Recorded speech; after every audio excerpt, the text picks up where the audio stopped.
પશ્ચિમ કચ્છમાં ક્રિકેટ સટ્ટા સામે પોલીસ દ્વારા વધુ એક મોટી કાર્યવાહી હાથ ધરવામાં આવી છે.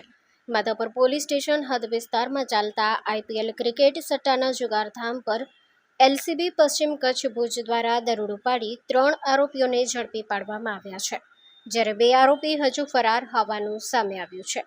મળેલી બાતમી અનુસાર માધાપરના નવાવાસ વિસ્તારમાં આવેલ માધવબાગના એક રહેણાંક મકાનમાં આઈપીએલ મેચને આધારે ક્રિકેટ સટ્ટો રમાતો હતો. પોલીસને મળતી માહિતી મુજબ અહીં કઈ ટીમ જીતશે, હારશે, ઓવરમાં કેટલા રન થશે અને રનના તફાવત ઉપર રૂપિયાની હારજીતના સોદા ચાલી રહ્યા હતા.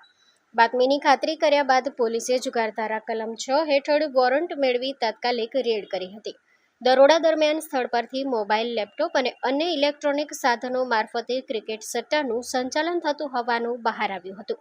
તપાસ દરમિયાન પોલીસને આસિસ્ટન્ટ નામની એપ્લિકેશન તેમજ એક્સેલ શીટમાં સટ્ટાના હિસાબની એન્ટ્રીઓ મળી આવી હતી, જેમાં દિલ્હી કેપિટલ્સ અને મુંબઈ ઇન્ડિયન્સના સોદાઓની નોંધો જોવા મળી હતી.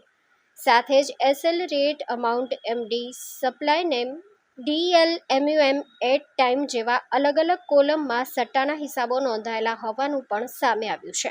પોલીસ તપાસમાં કુલ 55,25,000ના ક્રિકેટ સટ્ટાના સોદા થયાનું સામે આવ્યું છે.